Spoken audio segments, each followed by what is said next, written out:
우리 다 함께 일어나서 하나님의 말씀 요한복음 6장 24절서부터 26절까지 같이 봉독하도록 하겠습니다. 같이 읽습니다. 시작. 무리가 거기 예수도 없으시고 제자도 없음을 보고 곧 배들을 타고 예수를 찾으러 가버나움으로 가서 바다 건너편에서 만나 랍비여 어느 때에 여기 오셨나이까 하니 예수께서 대답하여 가라사대 내가 진실로 진실로 너희에게 이르노니 너희가 나를 찾는 것은 표적을 본 까닭이 아니요 떡을 먹고 배부른 까닭이로다. 아멘. 우리 옆에 분들과 인사합니다. 참 잘 오셨습니다. 주님의 이름으로 축복합니다. 여러분 정말 잘 오셨습니다. 주님의 이름으로 축복합니다. 오늘이 8월 16일 주일입니다. 1945년 8월 15일이 일본이 연합군에 항복함으로써 38년 동안의 일본의 강제 통치로부터 민족이 해방된 날입니다. 근데 그 당시에 해방의 소식을 들은 우리 한국 사람들이 그렇게 많지 않았다고 합니다. 일본 사람들이 라디오가 있어갖고 일본 사람들이 듣고 전해줘서 한국 사람들은 그 다음 날에야 실질적으로는 8월 16일 오늘이죠. 그 다음 날에야 뒤늦게 해방의 소식을 알게 된 백성들이 거리로 나와 만세를 불렀다고 기록에 나와져 있습니다. 그로부터 70년이 지난 것입니다. 우리나라 해방 이후의 역사를 보면 그야말로 파란만장한 격동기를 지난 것을 알 수가 있습니다. 정작 해방은 되었지만 주어진 자유를 어떻게 누려야 되는지, 그것을 어떻게 지키고 간직해야 되는지를 몰라갖고 서로 물고 뜯다가 결국은 동족 간에 총뿌리를 겨누고 죽고 죽이는 전쟁까지 치렀습니다.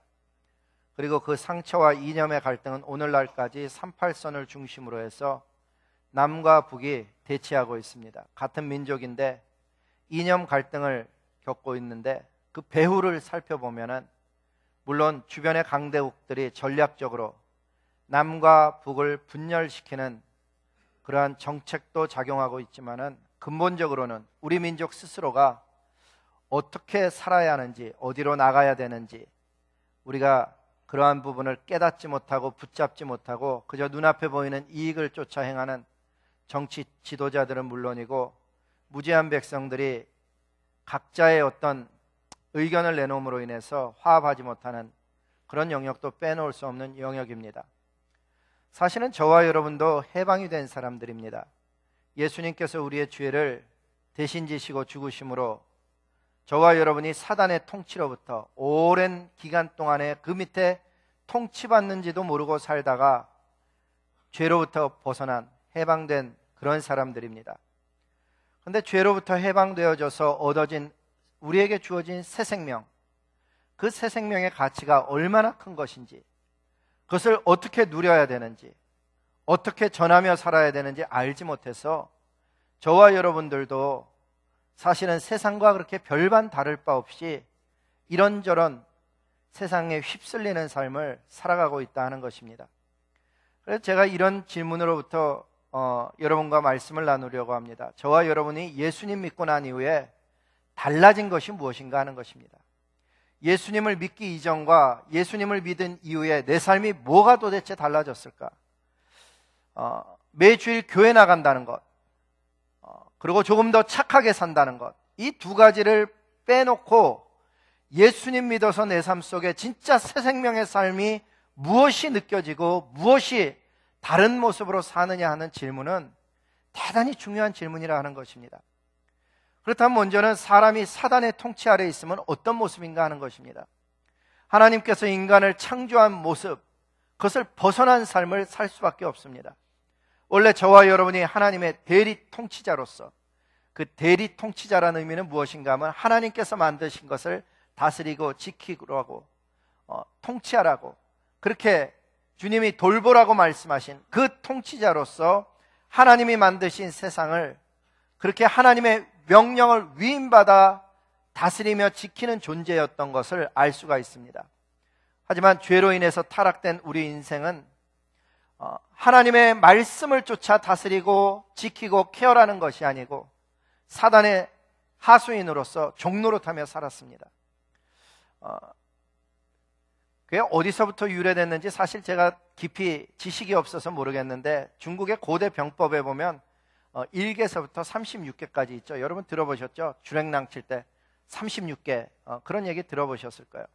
그 중에 이렇게 그 내용을 읽어보면은 사단의 전략과 그 중국의 병법의 전략이 매우 유사하다는 것을 발견하게 됩니다.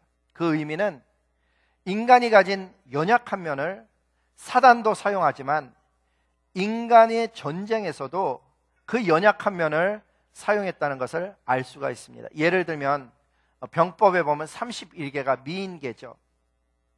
그 미인계는 전투를 앞으로 앞두고 있는데 적장이 너무 강한 거예요. 그러니까 그 적장이 전투를 준비하지 못하도록 엉뚱한 것에 신경 쓰도록 미녀를 안겨주어서 그 미녀에게 빠져서 헤매고 있는 동안에 적을 쓰러뜨리는 그 전략이 미인계죠. 사단도 보면은 비슷한 것을 사용해요. 하나님의 뛰어난 많은 지도자들이 엉뚱하게도 여자 문제로 쓰러지는 거나, 아니면은 뭐 지도자까지는 아니더라도 교회 또는 청년들 보면은 정말 하나님께 집중해야 되는 그 순간에 엉뚱하게 이쁜 자매에게 눈이 가갖고 그 시간들을 이렇게 다르게 쓰는 것을 보게 되죠. 그게 이거다라고는 꼭 얘기할 수 없지만은 비슷한 면이 있다는 거예요. 병법의 19개 부저주신이라는 그 내용도 추신, 그것도 제가 이렇게 읽어보면서 내용이 뭔가 하면 솥 밑에 타고 있는 장작을 꺼내 끓어오르는 것을 막는다는 의미예요. 전쟁에서는 그게 무슨 의미인가 하면은 적의 사기가 지금 막 올라가고 있어요. 전쟁마다 이기는 거예요. 조그만 일들 속에서 이기는 거예요. 그대로 놔두면 저 나라는 우리가 감당할 수 없는 나라가 되니까는 어떻게 하는가 하면은 그 밑에 뛰어난 장수들을 하나하나 흩는 거예요. 그러므로 인해서 끓어오르는 불길과 같은 것을 잠재우는 것을 이야기하죠. 사단도 잘 보면은 교회 속에 비슷한 것을 사용해요. 영적으로 살아있고 성령의 심령이 뜨거운 사람들 모여서 기도할 수 없도록 온갖 수단을 다 사용해서 그 공동체 안에 있는 사람들을 이런저런 일들로 바쁘게 만들어 갖고 흩어놓는 거예요. 여러분 미국에 와보면은 집에 왜 집 안에 이렇게 파이어플레이스가 있잖아요. 거기 보면은 장작을 불태워 보면 말이죠, 불 끄는 방법하고 불 피우는 방법이 너무나도 간단해요. 같이 모아놓고 하면은 잘 타오르고요, 흩어놓으면은 얼마 안 가서 불이 꺼지게 돼 있어요. 마찬가지죠. 공동체 안에 사단이 하는 일은 하나님의 사람들, 특별히 성령으로 뜨거운 사람들 모여서 기도하지 못하게 하고 교제하지 못하도록 이리저리 바쁜 삶을 주면은 그 공동체는 저절로 가라앉게 되는 거죠. 병법 3개는 차도살인이라는 거예요. 소설에 하도 많이 쓰여서 많이 들어보셨을 거예요. 자기의 손은 대지도 않고 서로를 이간질시켜서 이쪽 적의 칼로 이쪽 적을 무너뜨리는 전략이죠. 방법은 아주 간단해요. 이 나라에 가서, 나라가 세계 3국인데 A라는 나라에 가서 얘기하는 거예요. B라는 나라가 너희 나라 치려는 것 같은 모양이 있다. 정보를 주는 거죠. B 나라에 가서도 A 나라에 대해서 그렇게 얘기해요. A가 너희 나라를 치려고 준비하고 있는 것 같다. 이 얘기를 들은 국가에서는 군사를 일으키고 갑자기 준비를 하는 거예요. 이쪽에서 보면은요, 저쪽이 진짜 치려고 준비하는 것 같은 모습을 갖게 되는 거죠. 결국은 둘이 싸우는 거예요. 둘이 싸우다 약화돼서 어느 쪽이 승리했든 간에 그 승리한 나라를 점령하면 나머지 3국을 통일하는 방식이죠. 사단도요, 손 하나 껐다가 안 하고 교회를 무너뜨릴 때요, 너무나도 간단한 걸 하는 거예요. 이간질을 시키는 거예요. 그러면은 하나님의 자녀임에도 불구하고 오해하고 갈등하고 다투다가 양쪽이 둘 다 무력화될 때 사단은 아주 쉽게 점령을 하게 되죠. 특히 사단이 하는 일은요, 하나님의 말씀이 마음에 뿌리 내리지 못하게 하는 일을 해요. 성경에 보면은 마태복음 4장 15절에 보면은 말씀을 들었을 때 사단이 즉시 와서, 우리는 영안이 뜨이지 않아 갖고요, 말씀이 들려진다 안 들려진다만 생각을 하는데 성경은 뭐라 그러는가 하면 사단이 즉시 와서 그 말씀이 뿌리 내리고 열매 맺기 전에 즉시 와서 그 말씀을 빼앗아갑니다. 그러면은 예배는 드렸지만 마음속에 남는 게 없는 거예요. 하나님의 말씀을 들었음에도 불구하고 무엇을 들었는지조차도 느끼지를 못하는 게 되는 거죠. 가장 적극적인 사단의 전략은 안 믿어지지만은 사단의 일꾼들을 교회 공동체 속에 침투시키는 거예요. 정말 그런 말씀이 있을까? 고린도후서 11장 14절에서부터 15절에 보면 이런 말씀으로 설명을 해줘요. 그런 거 이상한 일이 아니다. 그렇게 사단의 일꾼들이 와서 교회 속에 스며드는 일들은 이상한 일이 아니라는 거예요. 사단도 자기를 광명의 천사로 가장해서 사단의 일꾼들도, 거기 보면 단수가 아니고 복수형이에요. 일꾼들도 자기를 의의 일꾼으로 가장해서 교회 속에 들어와 활동하는 것, 그건 대단한 일이 아니다. 그들의 마지막은 그 행위대로 심판을 받을 것이라고 이야기합니다. 그런데 여러분, 더 무서운 공격이 있어요. 어떤 미인계나 사람을 흩는 일이나 서로를 이간질시키는 일이나 사단의 일꾼을 침투시키는 것보다도 더 무서운 일은요, 사실은 사단이 하나님의 자녀들에게 가장 큰 영향력을 줬던 것은 고난을 주지 않는 거예요. 하나님께 엎드려 기도하지 않는데도 모든 일이 평안하고 하나님을 절대적으로 신뢰하지도 않는데도 전혀 사는데 지장이 없는 거예요. 어려서부터 예수님을 믿은 사람들, 그냥 살아보니까는 그렇게 열심을 안 내도, 그렇게 성령으로 뜨겁지 않아도 사는데 전혀 지장이 없는 거예요. 하나님을 찾지 않아도 일들이 되어지고, 하나님을 신뢰하지 않아도 일들이 되어질 대로 되어지는 거예요. 어느 날 마음속에 뭐가 들어오는 줄 알았어요? 하나님 없이도 살 수 있을 것 같은 느낌이 드는 거예요. 고난을 주지 않는 것, 무서운 일이에요. 결국은 백성들이 영적으로 잠들게 됩니다. 성경에 열왕기상하, 역대상하를 읽어보면 왕들의 이야기가 나옵니다. 39명의 왕들의 이야기를 잘 관찰해 보면은 그 왕들의 삶이 왜 잠들었는지를 보게 될 수 있습니다. 예외 없이 북이 영화가 주어졌을 때 왕들은 잠들었습니다.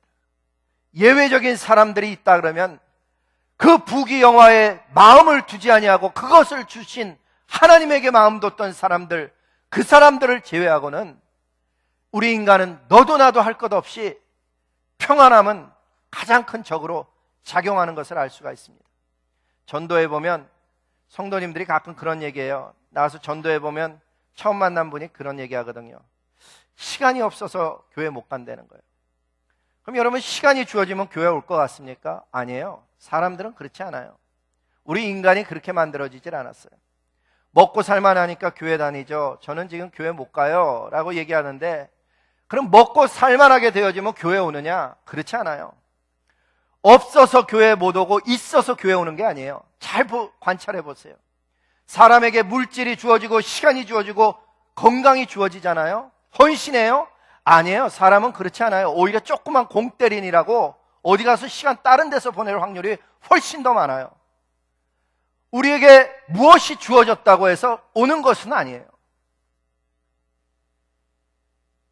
저와 여러분에게 주어진 구원, 엄청난 대가를 치렀다는 것 모르는 사람은 없습니다. 예수 그리스도께서 십자가에서 가시관을 쓰시며 살점이 뜯겨져 나가는 채찍을 맞으시며 양손과 발에 그렇게 엄청난 못을 박히시면서 그분이 준 구원을요, 이 시대 어쩌면은 교회가 주일에 한 번 나가는 것으로 그걸로 만족시키는 구원이 되고 있다는 것은 너무나도 안타까운 일이에요.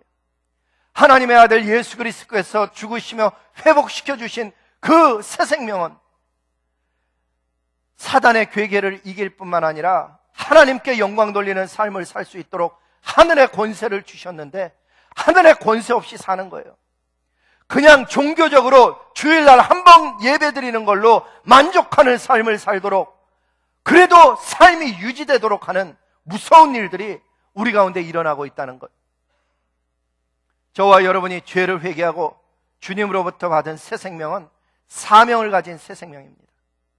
그 새 생명은 하늘의 천사들도 살펴보기를 원하는 복음에 대한 사명을 갖고 있습니다.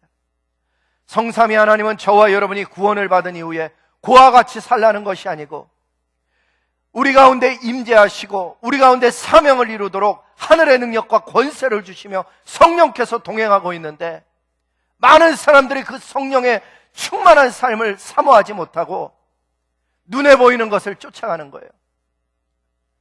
사단은 오늘도 세상 사람들 가운데서 하나님을 알지 못하도록 철저하게 속이고 있지만은, 심지어는 교회 속에 들어와서도 하나님의 백성들을 잠재우고 있다는 사실입니다. 5대양 6대주 어느 나라를 가봐도 사단에게 속고 있는 모습을 아주 쉽게 볼 수가 있습니다. 이 사진이 진짜인지는 모르겠어요. 그러나 그 사진이 주는 의미가 있습니다. 무엇이든지 섬길 수 있는 인간의 모습. 여러분, 이사야 선지자를 통해서 오래전에 하나님은 이런 말씀을 했습니다. 나는 여호와라, 나 외에 다른 이가 없나니 나밖에 신이 없느니라. 이사야 45장 5절서부터 7절은 그런 말씀을 합니다. 만약에 어떤 신이 있다면 장래일을 말해보라는 것입니다. 그 예언이 맞는가 틀리는가를 보고 인류가 그 신이 참신인지 거짓신인지 알 수 있다는 것입니다. 나는 너희에게 미리 말하기를, 바벨론이, 모압이, 다메섹이, 아수르 나라가 이렇게 망할 것이다. 10개 국가를 기록을 하면서 망할 나라들을 이야기합니다. 그리고 아직 안 태어났지만은 내가 장차 태어날 고레스의 손을 잡고 이스라엘을 해방시키리라고 이사야 시대에 이미 말씀을 하셨습니다. 그러면서 나는 여호와라, 나밖에 신이 없다는 것입니다. 내가 빛도 짓고 어둠도 창조하고 평안도 짓고 환란도 창조하니 이 모든 일을 행하는 만군의 여호와 하나님이라고 가르쳐 주십니다. 의미가 뭐예요? 우리들 삶 속에 환란이 있을 때 누구를 찾아야 되는지, 어둠의 영이 역사할 때 누구를 찾아야 되는지를 가르쳐 주고 있습니다. 실제로 이사야 선지자 세상 떠나시고 그 백성들이 몇십 년에 걸쳐서 그 말씀이 이루어진 것을 그 후손들은 보았습니다. 하지만 여전히 그 후손들, 오늘날까지의 우리 인류는 하나님께 돌아가지 않고 여전히 사단에게 거짓에 속아 살고 있다는 것입니다. 그렇다 그러면 속아서 살지 아니하고 있는 창조주 하나님을 주님으로 고백하는 예배자인 저와 여러분, 정말 저와 여러분들에게 우리가 스스로 확인해야 되는 것은, 나는 매주일마다 무엇을 기대하며 하나님 앞에 나아가고 있고 왜 그렇게 한 주일도 안 빠지고 예배를 드리고 있는 것인가를 우리 스스로 확인해야 된다는 것입니다. 왜 우리는 예배자가 되었을까? 나는 정말 어떤 이유로 예수님을 향해서 나아가고 있는 것일까? 오늘 본문이 이런 얘기를 합니다. 진실로 진실로 너희에게 이르노니 너희가 나를 찾는 것은, 너희가 나를 지금 찾아온 이유는 표적을 본 까닭이 아니다. 어저께 오병이어의 역사, 내가 너희에게 행했던 그 오병이어의 역사의 표적을 보고 아, 이분이 하나님이시구나, 아, 이분이 하나님의 아들이시구나, 그래서 온 것이 아니다라고 이야기하는 거예요. 너희는 그저 눈에 보이는 떡을 먹고 배불러서 그 떡을 다시 받고자 그래서 나를 찾아온 것이라고 이야기하고 있습니다. 무슨 얘기입니까? 당장 눈에 보이는 떡, 배고픔을 해결해 줄 수 있는 떡을 위해서 예수님께 나왔지, 하나님의 아들, 하늘의 능력, 기사와 이적, 영적인 것을 보고 나오지 않았다는 이야기입니다. 오늘날에 어쩌면은 이 시대에 예배를 나온 저와 여러분도 그런 부류의 사람일지도 모르겠습니다. 예수님이 만들어낼 수 있는 성공의 떡, 행복의 떡, 치유의 떡, 나 자신의 필요한 그 무엇을 채워주는 하나님이 기대되어져서 이른 아침서부터 오늘 주님을 찾아왔을 수 있다는 사실입니다. 맞습니다. 하나님은 저와 여러분이 기대하는 그 무엇인가를 얼마든지 이루어줄 수 있는 전능한 하나님이십니다. 그런데 하나님께 나오는 동기는 그 내가 필요로 하는 것을 얻고자 해서 나오는 동기가 되어서는 아니 됩니다. 예배는 그 이상의 것입니다. 사실 예배는 하나님이 좋아서 나와야 됩니다. 구원해 주신 하나님이 감사해서 나와야 됩니다. 창조주 하나님, 그분의 절대적인 영광을 높이고자 하는 소망을 가지고 예배드리는 것이 맞습니다. 여러분, 결혼할 때 상대방이 주는 반지가 좋아서 결혼하는 건 아니죠.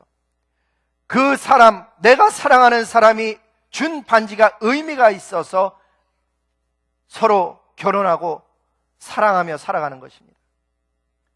상대방이 사주는 저녁 식사가 좋고 꽃다발이 좋아서 결혼하는 그런 것은 적당한 결혼의 이유가 될 수가 없습니다. 사랑이 결혼의 바탕이 되어지듯이 예배, 하나님께 나오는 그 예배도 사랑, 경배, 감사, 영광 등이 이유가 되어져서 그 하나님께 내 온 삶을 드리고자 하는 열망을 가지고 주의 이름을 부르는 것이 맞다는 것입니다. 하나님은 그렇게 자신의 백성들이 하나님의 이름을 부르는 그 동기, 하나님을 향한 열망, 하나님을 사모함을 가지고 나올 때 하나님은 만나 주셨습니다. 오늘 이 아침에 나와서 예배드리는 저와 여러분 모두가 그 하나님을 사모할 수 있기를 주님의 이름으로 축복하는 것입니다. 뿐만 아니라 시편 29편 2절에 보니까 여호와 하나님께 그의 이름에 합당한 영광을 돌리라고 주님께 나오는 사람들마다 거룩한 옷을 입고 여호와께 예배하라고 합니다. 우리 교회가 지역교회에서 유일하게 어쩌면 예배 복장을 가지고 뭐라 그러죠? 옷 좀 제대로 입고 오세요. 여러분, 인간을 만나러 가도요, 대통령 만나러 가도 그렇게 찢어진 바지 입고 반바지 입고 슬리퍼 쩍쩍 끌고 가는 사람은 없어요. 근데 하나님, 영원하신 하나님, 내 삶의 주인이 되신 하나님, 나를 한없이 사랑하시는 그 하나님, 높으신 하나님을 만나러 오기 때문에 그래서 복장을 얘기하는 거예요. 좋은 옷을 입으라는 얘기가 아니에요. 단정하고 하나님 받으실 만한 거룩한 옷을 예비해서 입고 오라고 이야기하는 것이죠. 주일날에도 보니까 그 스타벅스에 들러서 커피 가지고 오는 사람이 있어서 교회 속에 그런 얘기 하잖아요. 주일날 가능하면 사지 좀 마세요. 우리는 예배드리러 온다 그러면서 누군가를 일하게 만드는 것, 예배자가 될 수 없게 만드는 것, 그거는 좋은 게 아닙니다. 그렇게 얘기하는데도 불구하고 시간 지나 보면은 목사님이 주일날 사 먹지 말래, 이렇게 얘기가 차원이 다른 얘기로 바뀌는 것을 보게 됩니다. 하나님께 그 이름에 합당한 영광을 돌리고자 하는 열망, 정말 예수 그리스도로 옷 입고 주님 앞에 나오는, 하나님, 나의 때 묻은 삶으로는 주님 앞에 나갈 수가 없어요. 오늘도 저는 예수 그리스도의 은혜가 필요해요. 예수님의 피의 보혈로 씻음을 받아야 돼요. 하나님, 저는 주님 만나고 싶어요 하는 열망을 가지고 와서 예배를 드릴 때 하나님은 그 예배를 받으시지. 예배 드린다고 다 받는 게 아니에요. 가인과 아벨이 예배를 드렸다고 하나님 다 받았다는 얘기 아니에요. 믿음으로 드리는 예배, 하나님을 갈망하는 예배. 여러분, 우리가 주일날 헌금 드릴 때도요, 준비되지 않은 것 가능하면 내지 마세요. 가리키는 이유가 있어요. 레스토랑에 가서 음식을 먹어도 한 6, 7명 가서 먹으면요, 팁이 꽤 나와요. 근데 하나님 앞에 예배 드리러 나오는데 뒤에서 막 찾아갖고 그렇게 드리는 게 하나님의 영광에 합당하지 않아서 다음에 드리세요, 그러는 거예요. 하나님은 1불 5불 받는 하나님, 그런 하나님은 아니에요. 그 얘기하는 거예요. 하나님은 돈을 받기 위해서 계신 분이 아니에요.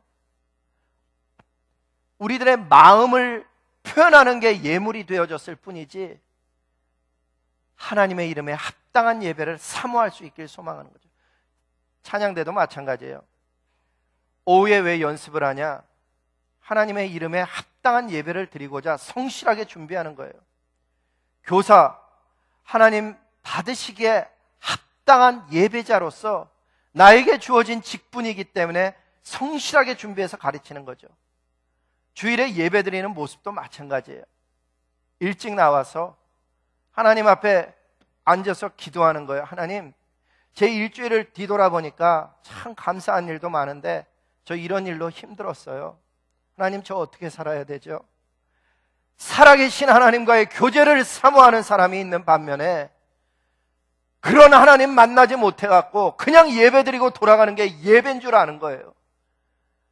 그 예배는 이사야서 1장에 나오는 너희가 내 마당만 밟을 뿐이니라 누가 너희에게 그것을 요구하였느냐, 하나님이 안타까워서 하시는 그 대상이 되는 거예요.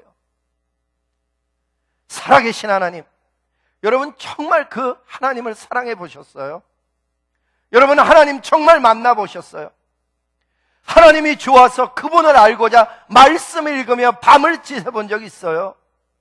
진짜 그분 사랑해서 마음속에 메어짐이 돼본 적이 있느냐 하는 얘기예요. 우리가 하나님 사랑해서 기도하며 밤을 새우던 시간, 그 시간을 기억할 수 있길 소망합니다. 하나님이 너무 좋아서 하나님 사랑한다는 노래를 드리다가 목이 쉬어보는 그 날들을 기억할 수 있기를 소망하는 거예요.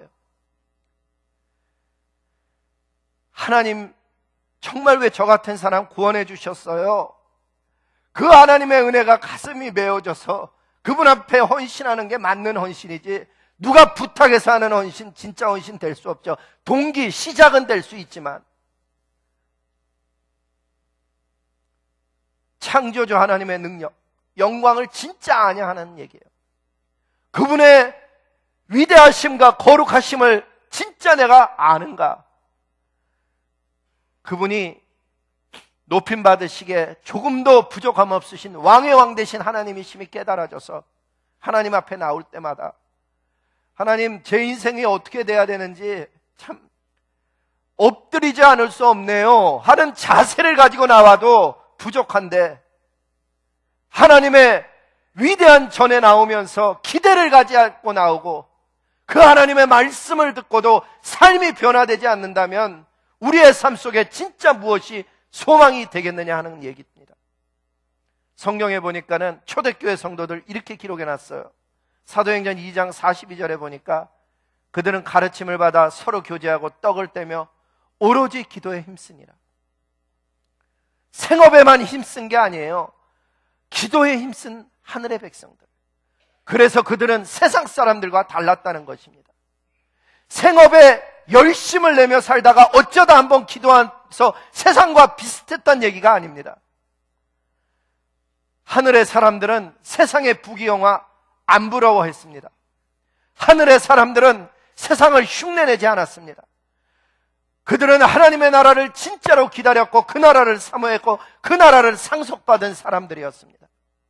오늘 저와 여러분도 이 시대를 살아가는데 똑같은 하나님을 섬기면서 그 하나님에 대한 열망, 사랑, 우리들의 열정, 하나님을 정말 전하고자 하는 갈망함이 있기를 정말 주님 앞에 소망하는 것입니다.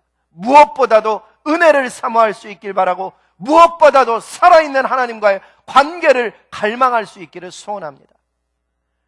그래서 그들은요, 초대교회 교인들은 날마다 예수 그리스도를 전했대요. 그들은 날마다 성전에 있든지 집에 있든지 예수는 그리스도라 가르치기와 전하기를 그치지 아니하니라. 사도행전 5장 42절 말씀이죠. 우리도 인생을 살아가며 하나님을 섬기고 있습니다. 저와 여러분의 삶 속에 계신 하나님은 어떤 하나님이며 우리는 왜 하나님 앞에 매 주일을 이렇게 나오고 있는지, 새 생명의 역사는 진짜 일어나고 있는지, 나는 새 생명의 삶을 살고 있는지 하나님 앞에 엎드려 기도하지 않으면 보이질 않는 거예요. 한마음교회 성도님 여러분, 저와 여러분이 똑같은 매주일의 예배를 드리는데 그 예배가 날마다 달라지길 소원합니다. 예수님 모르던 사람이 알아지는 역사, 알아서 성장하는 역사, 성장한 사람들마다 하나님 앞에 자신을 드리고자 하는 열망으로 가득한 하나님의 백성들, 그리고 그렇게 사역에 지친 영혼들마다 하나님 나라가 쉼의 나라요 안식의 나라임을 깨닫는 하나님이 공급하는 힘으로 살아가는 인생, 그렇게 잠깐 사면 주님 오시는 거예요. 인생이 뭐 대단한 것 같아도 살아보면 그렇지 않아요. 저는 아직 다 살지는 않았으니까 더 나머지는 모르겠는데 최소한 50년 이상의 삶은 제가 알 수 있을 것 같아요. 저도 비슷한 길을 가더라고요. 제가 요전에 그런 얘기 했잖아요. 저희 집에 닭장이 있는데 철조망을 뛰어넘을 때 그 닭장을요, 귀찮아서 문으로 안 가고 이렇게 휙 넘어 다녔어요. 어느 날 넘어 들어가는데 뒷다리가 탁 걸려갖고 혼자서 넘어졌어요. 이상하다. 내가 점핑을 좀 약하게 했나? 무슨 일을 하고서는 또 며칠 지나서 그날도 넘어 들어갔는데 그날도 또 넘어지더라고요. 제가 그때 알았어요. 내가 늙어가고 있구나. 제가 사실은 축구하면서 늙어가고 있다는 걸 제일 먼저 깨달았어요. 예전에 우리 동네에서요, 길동국민학교에서 아침에 아저씨들이 공 차고 나면 그 다음에 저희가 차는데 보면은 공 지나가는데 이렇게 헛발질을 하고 아저씨 혼자서 그러면요, 제가 저 공을 못 하나 속으로 그랬어요. 저 공을 왜 못 차나. 그런데 제가 공 차 보니까는 어느 순간에요, 상대방이 있는데 제가 몸을 이쪽으로 탁 움직이는 척하다 일루에서 제껴서 나가야 되는데 저 혼자서 저쪽에 가서 넘어졌어요. 어느 순간부터 공차기 싫더라고요. 우리가 굉장히 생각보다 빠르게 늙어가고 있어요. 10년이 얼마나 빠른지. 그렇게 20년이 지난다고 생각해 보세요. 여기 앉아있는 분의 여러분의 나이에 20을 더해보세요. 그 기간 동안에 뭐하며 살겠어요? 히스기야 임금님은 15년의 세월을 연장받았는데 그 15년의 세월이 히스기야 임금님에게 플러스가 됐냐? 읽어보세요. 마이너스가 났어요. 몇 년의 세월을 더 사는 게 중요한 게 아니에요. 순간순간 매주일마다 하나님을 내가 어떻게 만나고 있고 그 하나님과 나는 어떤 삶을 추구하고 있는가? 매주일마다 주어지는 말씀에 은혜 받는 게 중요한 게 아니에요. 그 말씀을 어떻게 살아내고 있는가? 내가 부르는 찬송처럼 살아내고 있는가? 내가 읽는 말씀처럼, 전하는 말씀처럼 살고자 하나님 앞에 엎드려 있는가? 새벽을 깨우는 사람들이 희귀해지는 시대예요. 예배가, 저녁 예배가 폐해지는 시대예요. 하나님은 어디 계실까? 하나님, 저희에게 사모함을 주시옵소서. 마음속에 하늘의 불을 주시옵소서. 하나님 살아계심이 날마다 교회 속에 일어나게 도와주시옵소서. 기도하지 않을 수 없죠. 이스라엘 백성들 예수님의 이름 가지고 어떻게 살았을까? 성경에 보니까는 이스라엘은요, 전쟁 전에 하나님께 도움 청하는 예배를 드렸습니다. 기록에 보니까 사무엘상 5장에 보니까 홈리와 비느하스 이야기가 나와요. 하나님과 아무 상관도 없이 살다가 전쟁이 일어나니까 승리하고 싶어서 하나님의 법궤를 들고 나간 거예요. 하나님의 법궤 때문에 전쟁에 이기겠지. 졌어요. 블레셋한테 그 법궤까지 뺏겼다고요. 오늘날 예배자의 모습이 어떤 줄 아세요? 승리하고 싶을 때, 뭔가 되고 싶을 때 하나님 말씀 들고 나가는데 질 수 있다는 가능성을 모르는 거예요. 왜? 하나님과의 관계가 없으니까. 근데 여호사밧 임금님은 좀 다른 모양이었죠. 그 말씀은 이렇게 기록해요. 역대하 20장 21절서부터 22절 같이 한번 읽어보겠습니다. 시작. 백성과 더불어 의논하고 노래하는 자들을 택하여 거룩한 예복을 입히고 군대 앞에서 행진하며 여호와를 찬양하여 이르기를 여호와께 감사하세 그의 인자하심이 영원하도다 하게 하였더니 그 노래와 찬송이 시작될 때 여호와께서 복병을 두어 유다를 치러 온 암몬, 모압, 세일산 주민을 치게 하심으로 그들이 패하였다. 아멘. 무슨 얘기예요? 전쟁이 일어났어요. 연합군이 쳐들어온 거예요. 여호사밧 임금님이요, 금식을 선포했어요. 어떻게 이거를 감당할 수 있을까? 하나님의 선지자를 보내서 이 전쟁 너희에게 속한 거 아니라는 말씀을 듣게 됐어요. 그러니까 백성들하고 의논을 한 거예요. 왕이 결정한 거 아니에요. 의논을 했어요. 어떻게 할까? 하나님이 승리를 주신다 그러는데 어떻게 할까요? 그랬더니 백성들하고 의논 결과는 뭐였는가 하면 민간인이에요. 군대 앞에 행하게 하는 거예요.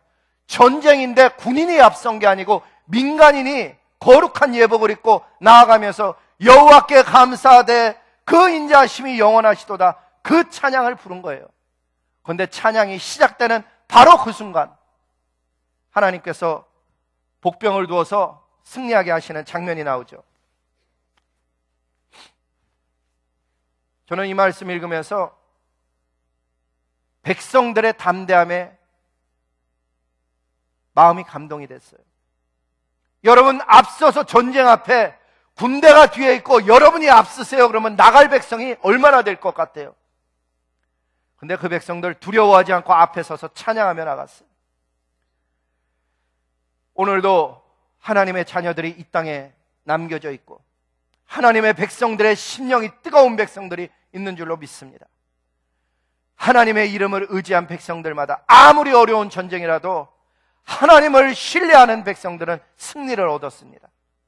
저와 여러분은 지금 어떤 전쟁 앞에 서 있습니까? 무엇이 저와 여러분의 삶 속에 지금 두려움을 만들어내고 있습니까?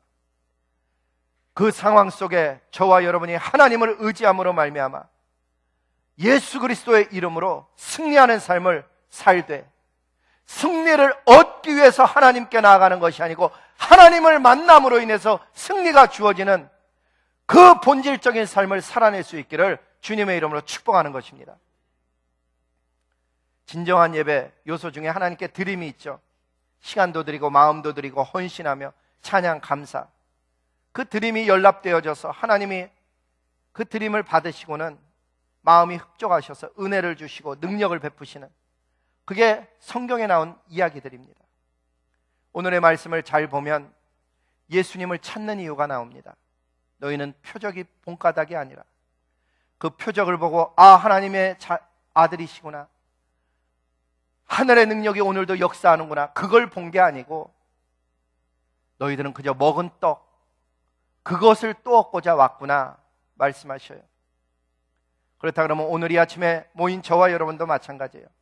성공의 빵을 먹기 위해서, 행복의 빵을 먹기 위해서, 치유의 빵을 먹기 위해서, 내가 원하는 문이 열리기 위해서 나온 예배보다는 하나님을 만나기를 소망하고 그 하나님께 진정한 회개를 구할 수 있거나 또는 하나님 그분을 섬기는 지혜를 얻기 위해서 엎드린다면 참 좋겠고, 정말 무엇을 구해야 되는 한 가지가 있다 그러면 그 무엇보다도 하나님과의 살아있는 관계, 은혜를 구하는 저와 여러분이 되어져서 우리가 예수님 믿는 삶이